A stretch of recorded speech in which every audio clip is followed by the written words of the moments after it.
umanga ho ako sa kanya, kuya. Aminin ko ho sa inyo. Hello guys, PBB ganap. JM umamin na gusto niya si Jazz. Pero may napansin ang netizen.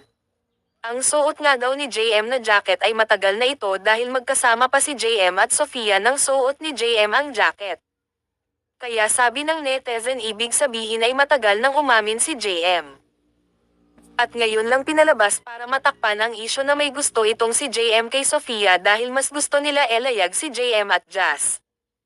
Makikita nyo sa video na magkasama si JM at Sofia nang suot niya na siya ay nag-confess kay kuya. Pero bakit daw magkasama sila magkahiwalay pa ang adults at teens ngayon? Kaya possible na matagal na nga itong nag-confess si JM at ngayon lang nilabas dahil nga dun sa inuman nila kaya tinagpi-tagpi ang video para mas kaabang-abang.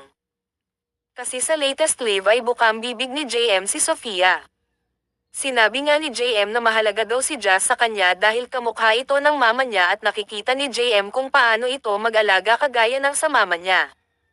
Mahalaga daw si Jazz pero mas mahalaga si Sofia. Kahit nga mga netizen ay nagugulahan na kay JM.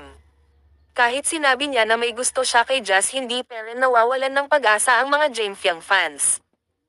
Sabi nga nila na malakas ang kapit ni Jazz sa ABS-CBN.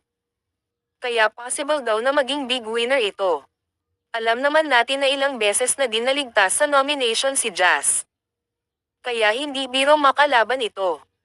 Ang tingin nga ni JM kay Jazz ay isang wife material dahil nga sa nagsilbi itong ate sa loob ng bahay ni kuya.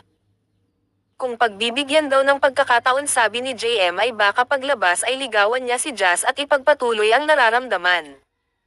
Sa ngayon nga daw ay mahalaga si Jazz para sa kanya. Sa tingin nyo ba guys ay matagal na ang video ni JM na umamin siya dahil sa suot or talagang ngayon lang ito? Ipagpatuloy nyo pa din ba ang pagsuporta sa Jamefiang kahit ganoon na ang nangyari? Mamaya nga ay magkita-kita na ang adults at teens. Malalaman na natin kung ano ang magiging reaksyon ng pagkikita ni JM at Sofia.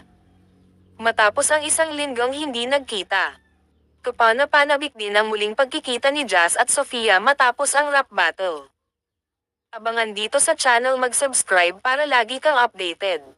Salamat!